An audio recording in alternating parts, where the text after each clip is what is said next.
తాకట్లో ఉన్న మీ బంగారాన్ని విడిపించి ఆ రోజు ఆన్లైన్ రేటుకి కొంటాం. Sharma gold company. మేము తాగిన నీళ్ళే నీళ్ళు మూసి నీళ్ళ లేకపోతే 100% అన్ని పార్టీల నుంచి వినిపిస్తుంది గుర్తుంచుకో అని చెప్పి. సో ప్రజలు ఏ గుర్తును ఎక్కువ గుర్తుంచుకుంటారు?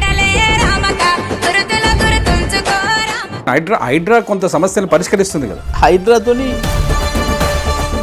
Welcome to Suman TV.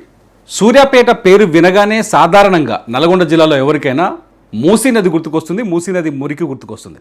ఎందుకంటే దాదాపు 3 దశాబ్దాల పాటు సూర్యాపేట ప్రజలు మూసీ నది నీళ్ళని తాగారు. చాలా పెద్ద నానుడు ఒకటి ఉంది, ఏంటంటే హైదరాబాద్ డ్రైనేజీ నీళ్లు సూర్యాపేట ప్రజలకు తాగునీళ్ళని. అంత కష్టంలో ఉన్న సూర్యాపేట ఇవాళ మున్సిపల్ ఎన్నికల్లో ఎవరి వైపు నిలబడుతుంది? నల్గొండ రాజకీయంలో 2 మంత్రులు అధికార పార్టీ నుంచి ఒకవైపు ఉంటే, ఒక మాజీ మంత్రి ప్రతిపక్ష బీఆర్ఎస్ నుంచి ఉన్నారు. ఈ పోటీలో ఎవరు పైచేయి సాధించబోతున్నారు, ముఖ్యంగా సూర్యాపేట ప్రజలు ఎవరిని ఎన్నుకోబోతున్నారు? ఈ అంశాలన్నింటినీ మనతో చర్చించడానికి మాజీ మంత్రి, బీఆర్ఎస్ పార్టీ కీలక నేత, అట్లాగే సూర్యాపేట ఎమ్మెల్యే జగదీష్ రెడ్డి గారు అందుబాటులో ఉన్నారు. గుంతకల్ల జగదీష్ రెడ్డి గారు. సార్ నమస్కారం. సార్ నమస్తే సార్.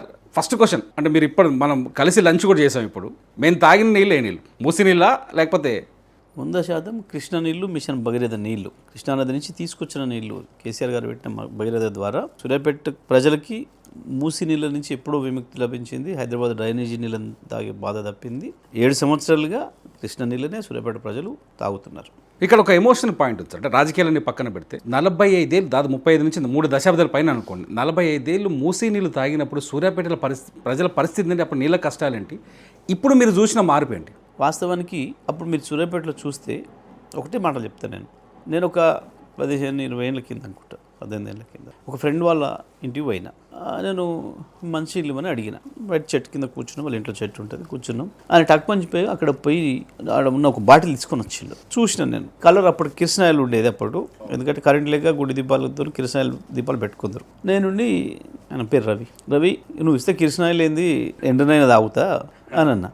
ఏందన్నా కిరసనాయిలు ఏంది అన్నాడు. ఆయనకు అర్థం కాలేదు నేను సెటరిక్ అన్నమాట. అవును మరి కిరసనాయిలు, నేను మంచిగా అడిగితే కిరసనాయిలు ఇస్తున్నావు అన్న. ఓ మా అమ్మతోడు అన్న, నేను ఇప్పుడు తాగి పెట్టిన ఆడ నీళ్ళవి, నేను తాగి పెట్టిన ఇప్పుడు ఈ నీళ్ళే మనం తాగేది, ఇప్పుడు ఇవే వస్తున్నాయి మున్సిపాలిటీవి అని చెప్పి ఇక మళ్ళీ తాగి చూస్తే చూడండి, మళ్ళీ తాగిపించాడు.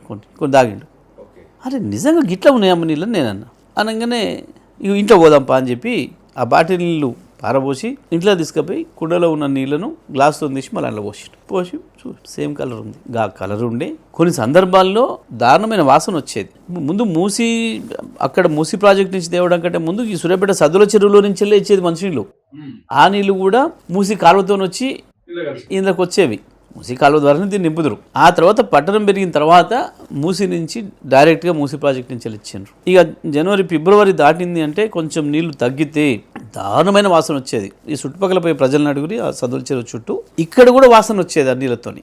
అదే నీళ్ళని ఇద్దరు. ఆ తర్వాత నేను మినిస్టర్ అయిన కొద్ది రోజులకి ఒక ఫ్రెండ్ వాళ్ళ ఇంటికి పోయినాక బ్రేక్ఫాస్ట్ కానీ పోయినా ఇట్లా ట్యాప్ ఆన్ చేసి, ట్యాప్ ఆన్ చేయగానే చప్పుడుతో నుంచి పెద్ద వాసన వస్తుంది, కంపు వాసన వస్తుంటే నేనన్నా ట్యాంకులు ఏదో చచ్చిపోయినట్టుంది వెంటనే అది బంద్ చేసేసి బాటిల్ తీసుకురమ్మని చెప్పి బాటిల్ వాటర్తో చేయగలుగుకుంటే వాళ్ళన్నమాట, మా ట్యాంకులు ఏది చచ్చిపోలేదు, అన్ని ట్యాంకులకి ఇదే ఉంటాయి, అవి మున్సిపాలిటీ ఇచ్చే నీళ్లు అని అన్నారు. అంత దారుణంగా ఉండే అది పరిస్థితి. సూర్యాపేటకు మొత్తం ఆనాటి సమైక్య ఆంధ్రప్రదేశ్లో ఒక చిన్న పట్టణంలో ఒక ప్రైవేటు వాటర్ ట్రీట్మెంట్ ప్లాంట్ పెట్టి నీళ్లు అమ్మడం మొదలుపెట్టింది, ప్రజలు నీళ్లు కొనుక్కొని తాగడం మొదలుపెట్టింది మొట్టమొదటి సూర్యాపేట.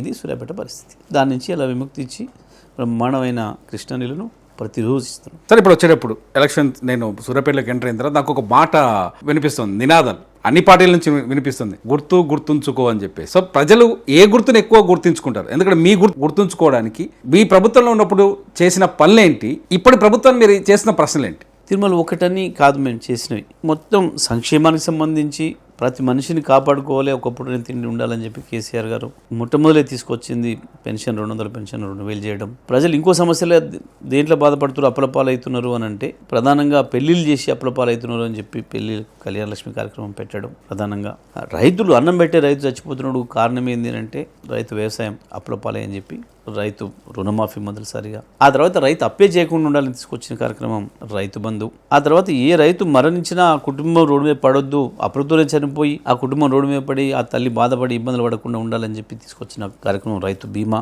ఇవి ఒకవైపు సంక్షేమ కార్యక్రమాలు, ఇంకొకవైపు కేసీఆర్ కిట్టు. కడుపులో బిడ్డను కూడా కొంతమంది అవగాహనలే కావచ్చు, నిర్లక్ష్యంతో కావచ్చు, కడుపులో పడ్డ తర్వాత బిడ్డ ఇద్దరు సరిపోయే తిండి తినాలి, తినడం లేదు, కొంతమంది పనికి పోవాల్సిన పరిస్థితుల నుండి ఇబ్బంది పడుతున్నారు అని చెప్పి తీసుకొచ్చిన కార్యక్రమం కేసీఆర్ కిట్ కార్యక్రమం. ఇట్లా అనేక సంక్షేమ పథకాలు. ఇక తర్వాత వైద్యం, ప్రజలు ప్రధానంగా ఇబ్బంది పడుతుంది వైద్యం కొరకు కాబట్టి బ్రహ్మాండంగా 33 ప్రభుత్వ ఆసుపత్రులను పెట్టి అంతటి కూడా జనరల్ హాస్పిటల్ చేసి ప్రతి పట్టణంలో కూడా 100,000 మంది డాక్టర్లు వచ్చేటట్టు చేసి ఈ ప్రైవేటు వాళ్ళు సర్జరీస్ని ఎక్కువ చేస్తున్నారని చెప్పి డెలివరీ టైంలో సర్జరీలు కూడా లేకుండా చేయాలని చెప్పి ప్రభుత్వ దవాఖానకు తీసుకొచ్చి స్వయంగా డెలివరీ చేయించి ఉచితంగా, ఫోన్ కొడితే తీసుకొచ్చి అంబులెన్స్లో డెలివరీ చేయించి ఇంటికాడ దించి వచ్చే కార్యక్రమం.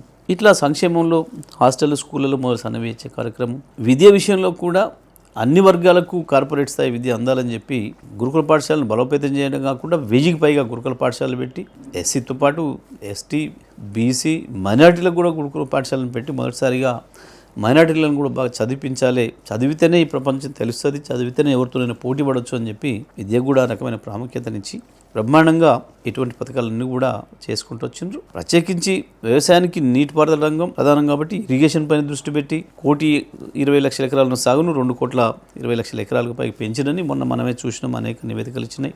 వీటన్నిటితో పాటు ప్రధానంగా ఈ రాష్ట్రంలో జబ్బులకు ప్రధాన కారణమవుతుంది నీళ్లు, మంచినీళ్లు. అనేక చోట్ల భూగర్భ జలాలని తీసుకొచ్చి లోపటి నుంచి 100 ఫీట్ల లోపటి నుంచి దాంతో వస్తున్న ఫ్లోరిన్ కావచ్చు, ఇంకా ఇతర రకాల అనేక రకాల కారకాలైన మినరల్స్ వస్తున్నాయి. దాంతో ప్రధానంగా కిడ్నీ జబ్బులు కావచ్చు, ఇంకా ఇతర జబ్బులు అనేకం వస్తున్నాయని చెప్పి వాటన్నిటికీ పరిష్కారం నదుల నీళ్లు, ప్రవాహంతో వచ్చే నీళ్ళని ఇస్తేనే ఉపయోగం అని చెప్పి మొత్తం రాష్ట్రమంతటి కూడా ప్రతి ఊరికి, ప్రతి తండకు 10 ఇళ్ళ చోటికి కూడా పైపులన్నీ వేసి మిషన్ భగీరథ పథకాన్ని తీసుకొచ్చి బ్రహ్మాండంగా దాన్ని ఇవ్వటం, మిషన్ కాకతీయ పథకం కావచ్చు. ఈ రకంగా అనేక సంక్షేమ కార్యక్రమాలు, అభివృద్ధి కార్యక్రమాలు, అన్నిటికి మించి శాంతి భద్రతల విషయంలో కఠినంగా వ్యవహరించి బ్రహ్మాండంగా ఎక్కడ కూడా నేరాలు అదుపు చేసేసి. సూర్యాపేటకు వచ్చిన తర్వాత కొంత బాగా కొన్ని సమస్యలు స్పష్టంగా వినిపిస్తున్నాయి. ఒకటి వచ్చేసి ఇక్కడ కొంత యూత్ అయితే గంజాయి అనేది బాగా ఎక్కువగా ఇక్కడ కనిపిస్తుంది. నా కేసులు కొత్త ఎక్కువగా నమోదవడం కావచ్చు, క్రైమ్ రేట్ గతంతో పోలిస్తే కొంత ఎక్కువగా కనిపించడం కావచ్చు. అంటే అర్బనైజేషన్ ఎక్కువ అవడం వల్ల జరిగిందా, లేకపోతే? అయితే మీకు నాట్ ఓన్లీ సూర్యాపేట, మీరు హైదరాబాదు కమిషనర్ ఆ మధ్యనే రిలీజ్ చేసిన ఒకటి రిపోర్ట్ చూసినారు. హైదరాబాద్ సిటీలో కూడా 50% క్రైమ్ పెరిగింది అని. ప్రతి జిల్లాలో కూడా క్రైమ్ పెరిగింది ఈ కాంగ్రెస్ గవర్నమెంట్ వచ్చిన తర్వాత. ఎందుకు జరిగింది అంటే దీంట్లో ప్రధానమైంది పోలీసుల విధిలో నాయకులు, పార్టీల నాయకులు జోక్యం చేసుకోవడం. మాప్పుడు ఆ పరిస్థితి లేకుండే. అసలు నేనే ఎస్పీ అనేట ఆయనకు 6 నెలల కొనాడు కూడా మాట్లాడకపోతున్నాను. వాళ్ళ పనులేందో వాళ్ళే తప్ప డిఎస్పీలు, సిఐలతో నాకు మాట్లాడే సందర్భమే లేదు. ఇవాళ ఏ ఎస్ఐలైనా పోయి వాళ్ళకి కలిసి వాళ్ళ ఎమ్మెల్యేలకు లేదా వాళ్ళ పార్టీ ఇన్ఛార్జ్లకు కలవాలి, వాళ్ళ కింద సమర్పించుకోవాలి. ఇవాళ ఒక ఎస్ఐ ఒక ఎఫ్ఐఆర్ చేయాలంటే వాళ్ళ మండల పార్టీ అధ్యక్షుడు అనుమతి తీసుకోవాల్సిన పరిస్థితి వచ్చింది. ఇవాళ ఎఫ్ఐఆర్లు ఎవరు చేస్తున్నాడు అంటే కాంగ్రెస్ మండల పార్టీ నాయకులు చేస్తున్నారు. గంత దారుణమైన పరిస్థితి ఉంది. అటువంటిప్పుడు నేరస్తులు సహజంగానే విచ్చలవిడవుతారు. అది రాష్ట్రమంతటి కూడా మొదలైంది. ఇవాళ అది గంజాయి అనేది ఎంత విచ్చలవిడైంది. బెట్ట నల్గొండే కాదు, ఇవాళ రాష్ట్రంలో గంజాయి దొరకని గ్రామం లేదు అని చెప్పి మాట్లాడుతున్నారు ప్రజలు. అంత దారుణం అయిపోయింది. హైదరాబాద్లో ప్రతి మూల ఎక్కడ పోయినా దొరుకుతుంది అనేది మనం చూస్తూ ఉన్నాం. అంటే ఇది మొత్తం కూడా కంట్రోల్ లేకపోవడం. దానికి ఒక మంత్రి లేడు, హోంమంత్రి దాన్ని పట్టించుకొని రివ్యూ చేసిన సందర్భం లేదు. అన్నిటికీ మించి రాజకీయ నాయకుల జోక్యం ఎక్కువైన తర్వాత ఎప్పుడు కూడా పోలీసులు వాళ్ళు అనుకున్న పద్ధతిలో పని చేయలేరు. ఆ స్వేచ్ఛ వాళ్ళకి లేదు. ఇవాళ దాంతో మొత్తం నేరాలు పెరిగిపోయి పట్టపగల హత్యలు ఎన్ని చూసినాం మనం, చూడలేకపోయినాం మనం. అట్లా వస్తుంటే ప్రజలు చూస్తున్నారు, రికార్డ్ అవుతున్నాయి, సీసీ కెమెరాలల్లో వీడియోలలో వస్తున్నాయి, మనం చూసినాక నరుకుతున్నారు, కొట్టేసి చంపేసి పడేస్తున్నారు. ఎన్ని చూస్తున్నాం మనం. అన్ని రేపులు పెరిగినాయి, మర్డర్లు పెరిగినాయి, దొంగతనాలు పెరిగినాయి, గంజాయి పెరిగింది. అంటే అన్నిటికీ కారణం ఏమంటారు? కారణం ఇది 100% కాంగ్రెస్ పార్టీ ప్రభుత్వ వైఫల్యం, పోలీసుల విధి నిర్వహణలో వీళ్ళు అతి జోక్యం. సరే, ఇప్పుడు ఇక్కడికి వస్తే అర్బన్లోకి వస్తే చాలా చోట్ల బీఆర్ఎస్ నాయకులు కానీ లేకపోతే మీ పార్టీ నాయకులు కానీ ఒక ఆరోపణ మళ్ళీ బలంగా చేస్తారు. అంటే మొత్తం ఈ ల్యాండ్ గ్రాబింగ్ పెరిగిపోయింది. అది చాలా పెరిగిపోయింది. అది ఇంకా సూర్యాపేటలో మరీ ఎక్కువ, అంతటి కూడా పెరిగింది. నేను ఒక సూర్యాపేట అనుకున్నా కానీ ప్రతి పట్టణంలో వినబడుతుంది. దానికి కొన్ని గ్యాంగులు ఏర్పడి 2014 ముందు ఆ పరిస్థితి ఉండేది తిరుమల. ఎప్పుడు కూడా ప్రతి పట్టణంలో ఒక 2-3 గ్యాంగులు ఉండటము, పోయి అమ్మిన ప్లాట్లను మళ్ళీ అమ్మటము, వేరే వాళ్ళకు ఆ పాత వాళ్ళు వస్తే వాళ్ళని భయపెట్టి చేసేసి పిలిచి వాళ్ళకి ఎంతో 5-10 ఇస్తాం వెళ్ళిపోండి లేకపోతే మీకు రాదని చెప్పి భయపెట్టేయడము ఇట్లా ఉండేది. ఆ తర్వాత ఇప్పుడు ఇంకా ఈ హైడ్రా అనేది వచ్చిన తర్వాత దాన్ని పట్టణాలలో కూడా వాడుతున్నారు.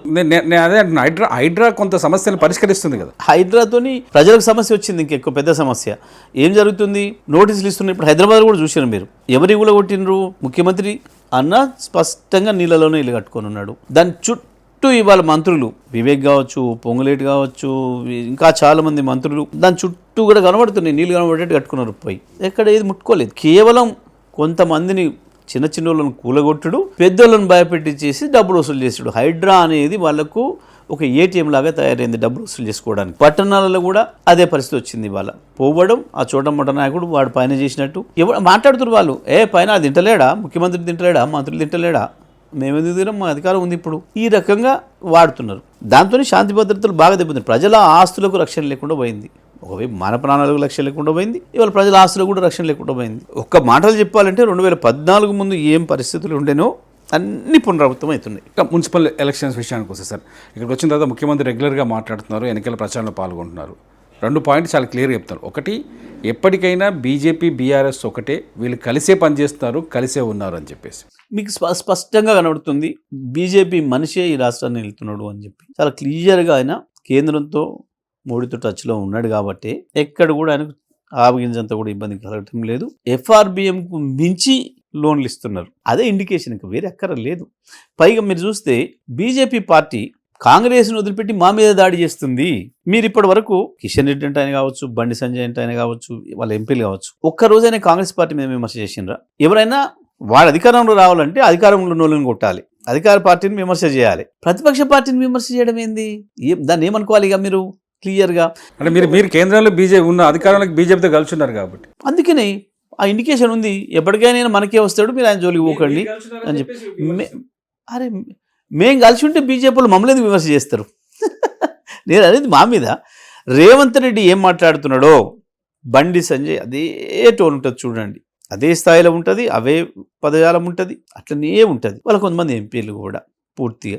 అందుకే అసెంబ్లీలో కూడా చూస్తే ప్రభుత్వాన్ని నిలదీస్తే ఎక్కడైనా ప్రతిపక్షాలు, కానీ ఆశ్చర్యంగా వాళ్ళు మా వైపు తిరిగి మాట్లాడతారు, అటు మాట్లాడాల్సిన ఇటువైపు తిరిగి మాట్లాడతారు. మీరు గతంలో వాళ్ళకు ఉన్నారు 3-4 ఎటు మాట్లాడేటప్పుడు ఇద్దరు కాంగ్రెస్ వాళ్ళు బీజేపీ వాళ్ళు కూడబలుకొని మా వైపు మాట్లాడేది, మా మీద దాడి పెట్టేది, మేము అధికారంలో కాబట్టి. మరి వాళ్ళు అటువైపు మాట్లాడుతున్నారు, అందరు కలిసి మా వైపు మాట్లాడుతున్నారు. దాని అర్థమైంది, వాళ్ళు పవర్ షేరింగ్లో ఉన్నారు, ఇక్కడ పవర్ షేరింగ్లో ఉన్నారు, అక్కడ పవర్ షేరింగ్లో ఉన్నారు. వాళ్ళకి కావాల్సిన ప్రైవేట్ పనులు చక్కబెట్టుకుంటున్నారు, వాళ్ళకి కావాల్సిన ఫైల్స్ ఏదో క్లియర్ చేసుకుంటున్నారు, బండి సంజయ్ కావచ్చు, మిగతా వాళ్ళు. అందుకనే వాళ్ళు ఆ రకంగా మాట్లాడుతున్నారు.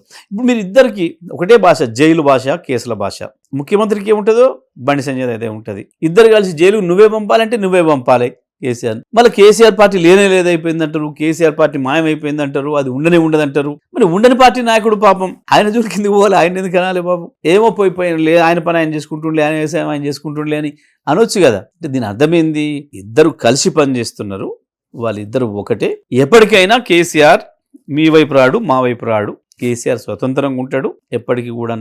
భావన ఏదైతే ఉందో అది వాళ్ళిద్దరు అందుకే కలిసి పనిచేస్తున్నారు వాళ్ళు తప్ప మాకు వీళ్ళతో లేదు వాళ్ళతో లేదు. 25 ఏళ్ళుగా మేము ఎప్పుడు కూడా వాళ్ళిద్దరితో. కేసీఆర్ దగ్గరకు వచ్చేసరికి ఎవరు జాతిపిత అనే హార్ష్గా ముఖ్యమంత్రి రేవంత్ రెడ్డి చాలా స్పష్టంగా మొన్న ఏదైతే ఫోన్ ట్యాపింగ్ కేసులో విచారణ జరిగిన తర్వాత చాలా స్ట్రాంగ్గా రియాక్ట్ అయ్యారు. బీఆర్ఎస్ పార్టీ దాన్ని తిప్పికొట్టడంలో వెనకబడిపోయింది అనుకోవచ్చా? కాదు, అదొక పనికి మాలిన మాట, అదొక కుసంస్కారులు చేసే చర్చ అని చెప్పి మేము దాన్ని పట్టించుకోవద్దని వదిలేసినాం మేము. ఎందుకంటే అసలు చర్చనీయాంశం కాదు. ఇప్పుడు ఎలక్షన్లలో ఏది చర్చనీయాంశం కావాలి, దాన్ని రానియకుండా ఉండడం కొరకు దాన్ని ఆ రకంగా ఒక కుసంస్కారమైన పద్ధతుల్లో ముఖ్యమంత్రి స్థాయిలో కూడా జుగుప్సాకరమైన భాష ఉపయోగించి ఆయన మాట్లాడింది అందరికీ కూడా తెలుసు.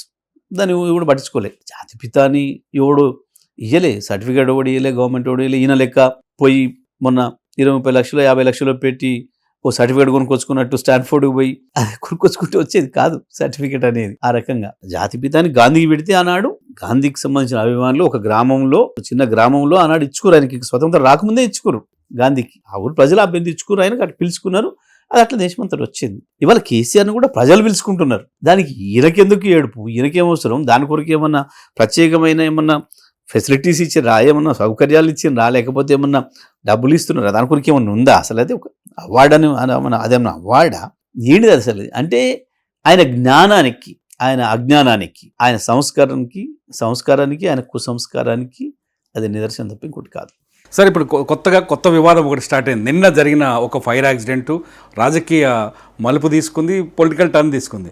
ఏదో ఫోరెన్సిక్ ల్యాబ్లో వచ్చిన ఫైర్ యాక్సిడెంట్ అది న్యాచురల్గా వచ్చిందో ఎలా వచ్చిందో పక్కన పెడితే, దాన్ని మంటల వెనుక పాలిటిక్స్ ఉన్నాయి, దాని మంటల వెనుక కొన్ని కుట్రలు ఉన్నాయి అంటున్నారు. 100% అందులో సందేహం ఏం లేదు.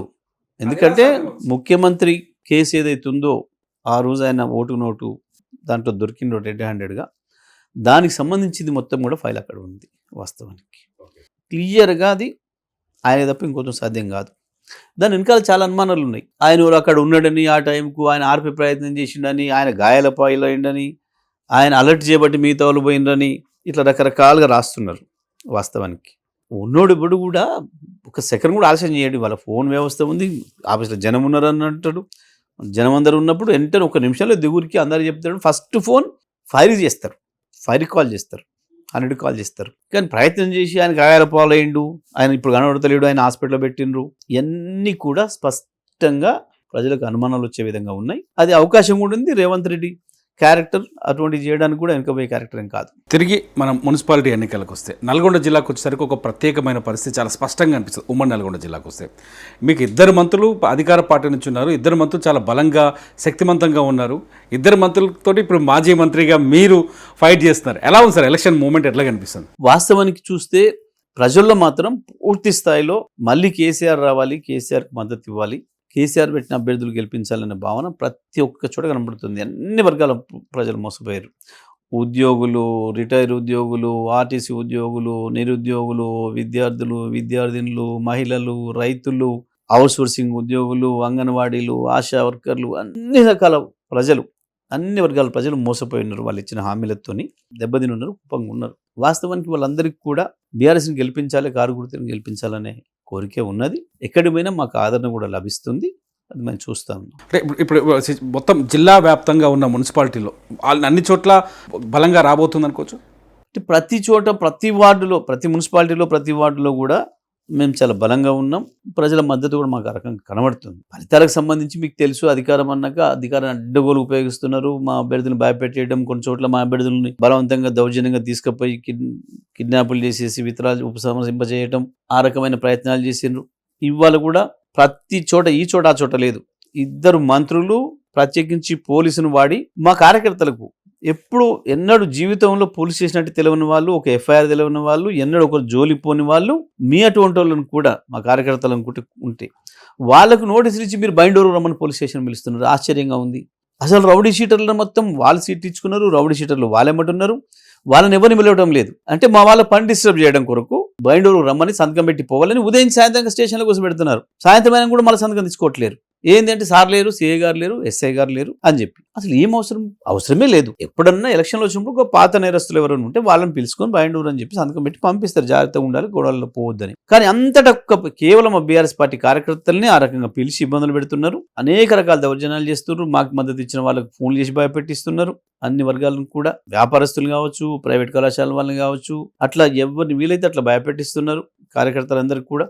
ఇవాళ నేను ఇప్పుడు ఉదయం నుంచి వెళ్ళి నేను తిరిగేసి వస్తున్నారు చాలా వాటిల్లో. ఎక్కడ పోయినా వాళ్ళు సార్ ధైర్యం చెప్పండి సార్, ఒక మాట మాట్లాడేటప్పుడు ఏం కాదు వాళ్ళు భయపెట్టించినని మీరు చెప్పండి సార్, ఉపన్యాసంలో చెప్పండి సార్ అని అడుగుతున్నాం మా కార్యకర్తలు. గా స్థాయిలో సాధారణ ప్రజలు కూడా గమనించే స్థాయిలో ఉంది వాళ్ళ దౌర్జన్యం అనేది. అది హుజూర్నగర్ కావచ్చు, కోదాడ కావచ్చు, అది నల్గొండ కావచ్చు, సాగర్ కావచ్చు, ఎక్కడైనా ప్రతి మున్సిపాలిటీలో అదే పరిస్థితి మనకు కనబడుతుంది. కాంగ్రెస్ పోలీసులు అడ్డం పెట్టి, అధికారం అడ్డం పెట్టుకొని విచ్చలవిడిగా డబ్బులు, అవినీతితో సంపాదిస్తున్న డబ్బులు ఉన్నాయి. మంత్రుల అవినీతికి అడ్డు లేదు, చూస్తున్నాం. మంత్రుల తగాదాలు చూస్తున్నాం, అవినీతి కొరకు పంచాయతీలు పెట్టుకునే విషయాన్ని చూస్తున్నాం. ఒకరొకరు బహిరంగానే మాట్లాడుతున్నారు. కొండా సురేఖ కావచ్చు, సీతక్క కావచ్చు, వాళ్ళు పక్క జిల్లా మంత్రి మీద ఆరోపణలు చేస్తున్నారు. ఒకవైపు నల్గొండ మంత్రి నాకు తెలియకుండానే సంతకాలు పెట్టినరు, వాళ్ళే చేసుకుంటారు ముఖ్యమంత్రి ఆఫీస్ అని. మహబూబ్నగర్ మంత్రి నాకు తెలియకుండానే సంతకం జరిగిపోయింది, వాళ్ళే తీసుకున్నారు అని చెప్పి ఇట్లా అంతా ఒకరి మీద ఒకరు ఆరోపణలు చేసుకుని అడ్డగోలుగా సంపాదించి బయటపడుతుంది. ఇది పుట్టబగిలి బయటకు వస్తుంది. అట్లా అవినీతితో సంపాదించిన సొమ్ము ఇంకోటి మీరు చూసిన సురేఖ కూతురు స్పష్టంగా చెప్పింది. 1 కాదు 2 కాదు ఒక్కరి కాడనే 100 కోట్ల రూపాయల డీలు తుపాకీ పెట్టి భయపెట్టి చేసేసి మాకు రావాల్సిన 100 కోట్లు సీఎం ఆఫీస్ ఆయన గుంజుకపోయిండు, సీఎం మనిషి గుంజుకపోయిండు అని చెప్పి మీరు రకనంగా ఎంత చేసినట్టు, ఎన్ని వందలు వేల కోట్లు అవినీతి చేస్తున్నట్టు, ఇక అవినీతి సొమ్మునంతా తెచ్చి కుమ్మరిస్తారు, ప్రజల అభిప్రాయాన్ని పక్కదారి పట్టించే ప్రయత్నం చేస్తారు, ఇక సహజంగా జరుగుతుంది. రైట్ సార్, అంటే బిజీ టైంలో కూడా మాకు టైం ఇచ్చినందుకు thank you so much sir. Thank you, ధన్యవాదాలు.